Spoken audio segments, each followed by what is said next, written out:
Good morning साथियों, स्वागत है आप सभी साथियों का एक बार फिर से। साथियों आज है 13 नवंबर और 13 नवंबर 2022 के सारे इंपॉर्टेंट करंट अफेयर्स को इस वीडियो में डिस्कस करेंगे।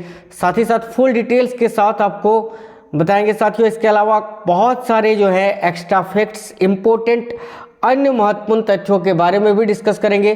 तो कंप्लीट देखिएगा, एक भी क्वेश्चन का स्किप नहीं करना है। आप किसी भी एग्जाम की तैयारी कर रहे हैं तो ये सेशन आपके लिए बहुत इंपॉर्टेंट होने वाला है। साथियों आप सवेरे सो के उठ के सबसे पहले अपना एक टाइम फिक्स कर लीजिएगा ताकि जो है सो के उठ के सबसे पहले जो है इस वीडियो को आप देख सको। देखिएगा ये वीडियो चैनल पे डेली सवेरे 6 से 6:30 बजे के बीच में अपलोड हो जाती है, तो आप लोग नींद से जाग के सबसे पहले इस वीडियो को देख लिया करिएगा। बात कर लेते हैं क्वेश्चंस की। तो पहला क्वेश्चन आपके स्क्रीन पर है। पहला क्वेश्चन जिसमें आपसे पूछा गया है साल 2023 में, देखिएगा साल 2023 में होने वाली महिला विश्व मुक्केबाजी चैंपियनशिप की मेजबानी कौन सा देश करेगा। तो इंपॉर्टेंट क्वेश्चन है और देखिएगा इस क्वेश्चन का सही उत्तर क्या हो जाएगा। तो option number C India. India इस क्वेश्चन का सही उत्तर हो जाएगा। आप सभी साथियों को याद रखनी है, ठीक है, इंडिया। ऑप्शन नंबर सी सही उत्तर हो गया साथियों, ठीक है। चलिएगा आगे देखेंगे, उससे पहले कुछ अन्य महत्वपूर्ण जानकारियां जान लेते हैं। तो देखिएगा भारत में 2023 में महिला विश्व मुक्केबाजी चैंपियनशिप होगी, जबकि 2 साल पहले जरूरी फीस जमा नहीं करने की वजह से भारत से पुरुष विश्व चैंपियनशिप की मेजबानी छीन ली गई थी। भारत में कभी पुरुष विश्व चैंपियनशिप नहीं हुई है, लेकिन तीसरी बार महिला चैंपियनशिप होगी। इससे पहले दिल्ली में 2006 में, ठीक है, उसके बाद 2018 में चैंपियनशिप हो चुकी है दिल्ली में ही, ठीक है। भारतीय मुक्केबाजी महासंघ के महासचिव हेमंत कलिता ने कहा है कि हमें महिला विश्व चैंपियनशिप की मेजबानी मिली है और अब मार्च के आखिर में और अप्रैल के पहले सप्ताह में इसका आयोजन करेंगे, ठीक है। कब? तो मार्च 2023 के आखिरी में या फिर अप्रैल के पहले सप्ताह में इसकी शुरुआत करेंगे, ठीक है। अन्य कुछ इंपॉर्टेंट बातें जान लेते हैं, इंपॉर्टेंट क्वेश्चन। तो देखिएगा सभी साथी, किस भारतीय ग्रैंड मास्टर ने दुबई में ओपन शतरंज टूर्नामेंट जीता है। तो याद रखिएगा अरविंद चिदम्बरम ने, ठीक है। इसके अलावा अंतर्राष्ट्रीय पुरुष hockey tournament Sultan Azlan Shah cup नवंबर 2022 में किस देश में आयोजित किया जाएगा। तो मलेशिया में। देखिएगा 36वें, बहुत ही इंपॉर्टेंट क्वेश्चन, देखिए 36वें राष्ट्रीय खेलों में योगासन में स्वर्ण पदक जीतने वाली पहली एथलीट कौन बनी है। तो साथियों पूजा पटेल, ठीक है। देखिएगा आगे, तो साथियों किस देश में सुल्तान जोहर कप 2022 का आयोजन किया जाएगा। तो मलेशिया में, ठीक है। इसके अलावा देखिएगा किस शहर के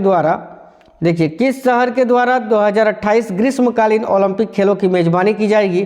तो लॉस एंजल्स, ठीक है।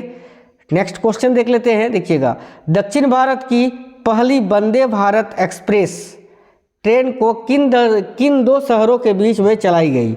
तो सही उत्तर हो जाएगा ऑप्शन नंबर सी मैसूर से बेंगलुरु के बीच में। Option number C Mysore to Chennai, याद रखिएगा, माफ करना बेंगलुरु नहीं, मैसूर टू चेन्नई, ठीक है। देखिएगा प्रधानमंत्री नरेंद्र मोदी ने बेंगलुरु के क्रांतिवीर संगोली रायन्ना रेलवे स्टेशन से दक्षिण भारत की पहले वंदे भारत एक्सप्रेस ट्रेन को हरी झंडी दिखाई। यह ट्रेन बेंगलुरु के रास्ते मैसूर और चेन्नई के बीच चलेगी।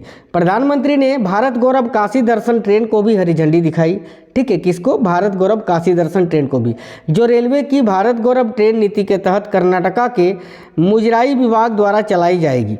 दक्षिण पश्चिम रेलवे के अनुसार यह काशी की यात्रा करने को इच्छुक कई यात्रियों को अपने सपनों को पूरा करेगी। इस ट्रेन में यात्रा के लिए 8 दिन का एक यात्रा पैकेज उपलब्ध होगा। श्रद्धालुओं को इसमें विशेष छूट दी जाएगी, ठीक है। अन्य कुछ इंपॉर्टेंट फैक्ट्स देख लेते हैं। तो देखिएगा भारतीय रेलवे और किस आईआईटी संस्थान ने मिलकर भारत के पहले हाइपरलूप विकसित करने के लिए समझौता किया है। तो आईआईटी मद्रास, याद रखिएगा साथियों। केंद्रीय रेल मंत्री अश्विनी वैष्णव ने किस रेलवे स्टेशन पर भारत के पहले एल्युमिनियम फ्रेट रैक का उद्घाटन किया। तो भुवनेश्वर करेक्ट आंसर हो जाएगा। इसके अलावा देखिएगा किस शहर में भारत का पहला केंद्रीकृत एसी रेलवे टर्मिनल शुरू किया गया। तो बेंगलोर में, ठीक है। किसे दिल्ली मेट्रो रेल कॉर्पोरेशन के प्रबंध निर्देशक नियुक्त किया गया है। तो विकास कुमार को, याद रखना साथियों। आगे देखेंगे नेक्स्ट क्वेश्चन। तो देखिएगा मैरीलैंड में लेफ्टिनेंट, देखिए मैरीलैंड में लेफ्टिनेंट गवर्नर का पद संभालने वाली पहली भारतीय अमेरिकी महिला कौन बन गई है? इंपॉर्टेंट क्वेश्चन है, सभी साथी देखिएगा। करेक्ट आंसर क्या हो जाएगा साथियों?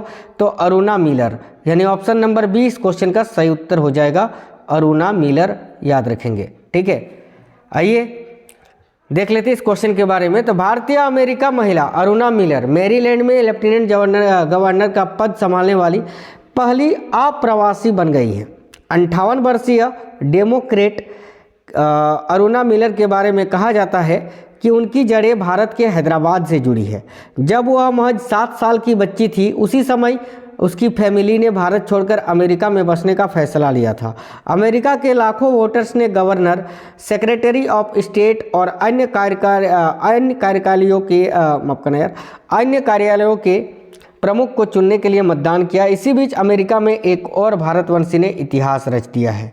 ठीक है, अन्य महत्वपूर्ण जानकारियां देख लेते हैं। तो देखिएगा, किसे स्टारबक्स का अगला सीईओ नियुक्त किया गया है? तो साथियों याद रखेंगे सभी साथी, देखिएगा लक्ष्मण नरसिम्हन जी को। ठीक है, आगे देखिएगा, कौन अंतरिक्ष में जाने वाली पहली अमेरिकी मूल निवासी महिला होगी? तो निकोल मान। आगे देखिएगा, किस भाजपा सांसद को, साथियों किस भाजपा सांसद को राष्ट्रमंडल संसदीय संघ के कोषाध्यक्ष के रूप में चुना गया है? तो अनुराग शर्मा को। साथियों देखिएगा, किसे हाल ही में आईटीबीपी का महानिर्देशक नियुक्त किया गया है? तो अनीश दयाल सिंह को। इसके अलावा देखिएगा, केंद्र सरकार ने किसे उपचुनाव आयुक्त के रूप में नियुक्त किया है? तो अजय भादु जी को। ठीक है, चलिएगा आगे देखिए अगली क्वेश्चन। तो किस राज्य ने मुख्यमंत्री देव यात्रा योजना का अनावरण किया? तो सही उत्तर हो जाएगा साथियों इस क्वेश्चन के लिए गोवा, ऑप्शन नंबर डी। ठीक है, किस राज्य के मुख्यमंत्री ने देखिएगा देव दर्शन यात्रा योजना का अनावरण किया? तो गोवा के मुख्यमंत्री ने, देखिएगा सीएम प्रमोद सावंत, जो गोवा के मुख्यमंत्री हैं अभी, प्रमोद सावंत। ठीक है, प्रमोद सावंत ने मुख्यमंत्री देव दर्शन यात्रा योजना की शुरुआत को चिन्हित करने के लिए यात्रियों को ले जाने वाली एक बस को हरी झंडी दिखाई। बस यात्रियों को आंध्र प्रदेश के प्रसिद्ध तिरुपति मंदिर में ले जाती है। इससे पहले देखिएगा, पहले पाओ के आधार पर मुफ्त तीर्थ यात्रा के लिए सीटें बुक की जाती हैं। मुख्यमंत्री देवदर्शन यात्रा योजना के तहत वादा किए गए अन्य 2 गंतव्य, देखिएगा गंतव्य तमिलनाडु में बेलंकनी है, एक लोकप्रिय तीर्थस्थल विशेष रूप से मदर मेरी और शिरडी के चर्च के लिए प्रसिद्ध। पड़ोसी महाराष्ट्र में स्थित साईं बाबा का प्रसिद्ध मंदिर भी है। ठीक है, अन्य महत्वपूर्ण बातें देख लीजिए। तो किस राज्य अथवा केंद्र शासित प्रदेश ने नागरिक सेवाओं के लिए जेके कॉप नाम से मोबाइल ऐप लॉन्च किया है? तो साथियों याद रखिएगा जम्मू कश्मीर ने। आगे देखिएगा, किस राज्य सरकार द्वारा डेयरी प्लस योजना 2022 शुरू की गई? तो मध्य प्रदेश के द्वारा। आगे नेक्स्ट क्वेश्चन देख लीजिएगा साथियों, किस राज्य के द्वारा आसरा पेंशन योजना को शुरू किया गया है? तो तेलंगाना के द्वारा। आगे देखिए, किस राज्य सरकार के द्वारा नई स्कूल स्वास्थ्य योजना सेहत को शुरू किया गया है? तो हरियाणा के द्वारा। आगे देखिएगा साथियों, किस राज्य सरकार ने Mahatma Gandhi rural industrial park योजना का शुभारंभ किया? तो छत्तीसगढ़ ने। नेक्स्ट क्वेश्चन देखिएगा, तो किसे अखिल भारतीय रबड़ उद्योग संघ के नए अध्यक्ष के रूप में चुना गया है? इंपॉर्टेंट क्वेश्चन है, याद रखिएगा रमेश केजरीवाल जी को। Option number B Ramesh Kejriwal सही उत्तर हो जाएगा। आइए देख लेते हैं, All India Rubber Industries Association ने घोषणा की है कि उसने रमेश केजरीवाल को अपना अध्यक्ष और शशि सिंह को वरिष्ठ उपाध्यक्ष के रूप में चुना है। ठीक है, केजरीवाल देश में रबड़ उद्योग के लिए शीर्ष निकाय के रोड मैप को आगे बढ़ाने में अहम भूमिका निभाएंगे।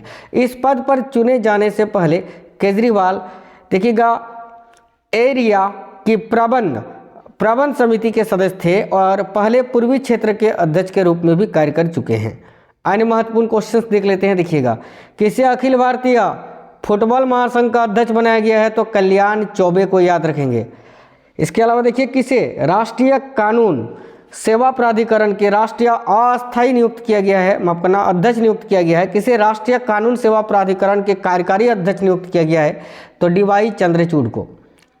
आगे देखिएगा साथियों, इंटरनेशनल स्पेस स्टेशन की कमान संभालने वाली पहली यूरोपीय महिला कौन बन गई है? तो सामंथा क्रिस्टोफोरेटी।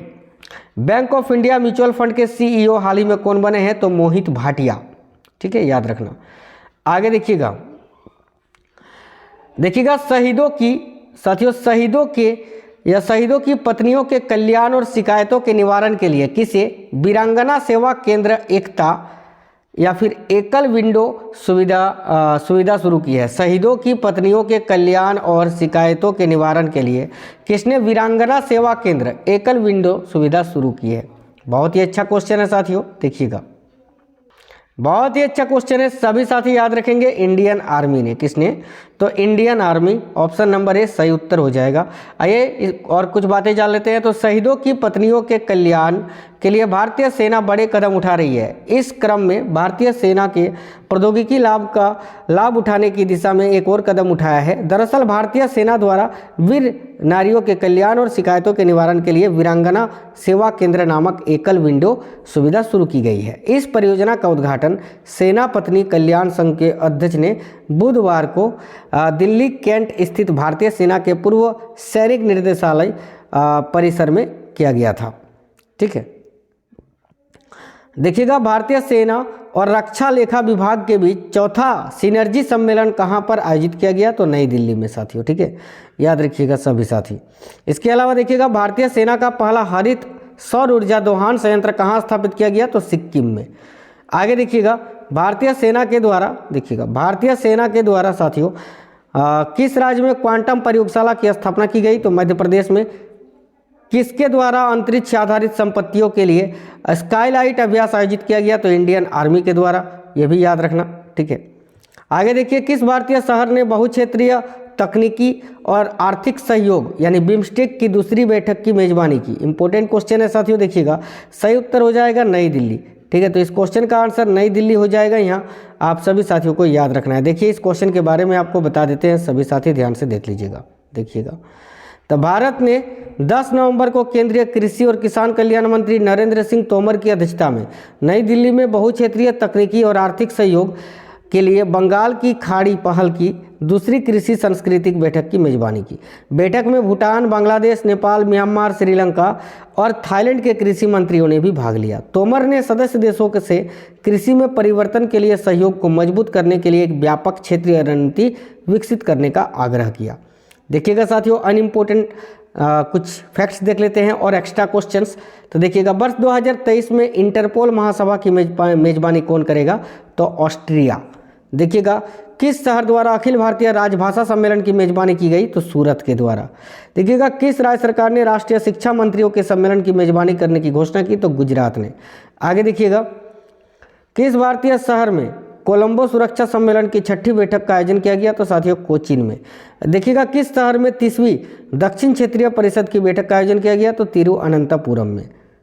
आगे देखिएगा किस राज्य अथवा केंद्र शासित प्रदेश में उम्मीद योजना ग्रामीण महिलाओं की आकांक्षाओं को सहायता प्रदान कर रही है, तो देखिएगा सही उत्तर क्या हो जाएगा साथियों इस क्वेश्चन के लिए, तो Jammu Kashmir, option number D सही उत्तर हो जाएगा। देखिएगा जम्मू और कश्मीर ग्रामीण आजीविका मिशन कि उम्मीद योजना केंद्र, देखिएगा उम्मीद योजना, ठीक है, उम्मीद योजना केंद्र शासित प्रदेश में ग्रामीण महिलाओं की आकांक्षाओं को सहायता प्रदान कर रही है जो आर्थिक रूप से स्वतंत्र होने की इच्छा रखती है। जम्मू और कश्मीर ग्रामीण आजीविका मिशन का उद्देश्य जम्मू और कश्मीर में गरीबों के मजबूती जमीनी संस्थानों का निर्माण करके उन्हें लाभकारी आजीविका हस्तक्षेप में शामिल करके उनकी आय में उल्लेखनीय सुधार सुनिश्चित करके गरीबी को कम करना है। देखिएगा इन महत्वपूर्ण जानकारियां साथियों, तो किस राज्य में साझा क्रेडिट पोर्टल सफल की शुरुआत की गई है, तो ओडिशा में, ओडिशा याद रखिएगा। किस राज्य के पर्यटन विभाग ने हाल ही में महिला अनुकूल पर्यटन परियोजना शुरू की, तो केरल ने। आगे देखिएगा भारतीय कृषि अनुसंधान संस्थान में किसके द्वारा देश एक उर्वरक योजना शुरू की गई, नरेंद्र मोदी जी के द्वारा। ठीक है, याद रखिए बहुत ही इंपॉर्टेंट क्वेश्चन है। भारतीय कृषि अनुसंधान संस्थान में किसके द्वारा एक देश एक उर्वरक योजना शुरू की गई, नरेंद्र मोदी जी के द्वारा। किस भारतीय राज्य ने नारी को नमन नाम से एक योजना बनाई है, तो याद रखिएगा हिमाचल प्रदेश ने साथियों। ठीक है, किस राज्य सरकार ने किसानों की मदद के लिए हिमकेट योजना शुरू की, तो हिमाचल प्रदेश ने। चलिएगा आगे देखिएगा विश्व निमोनिया दिवस कब मनाया जाता है, तो साथियों याद रखिएगा 12 नवंबर को, ऑप्शन नंबर डी सही उत्तर हो जाएगा 12 नवंबर।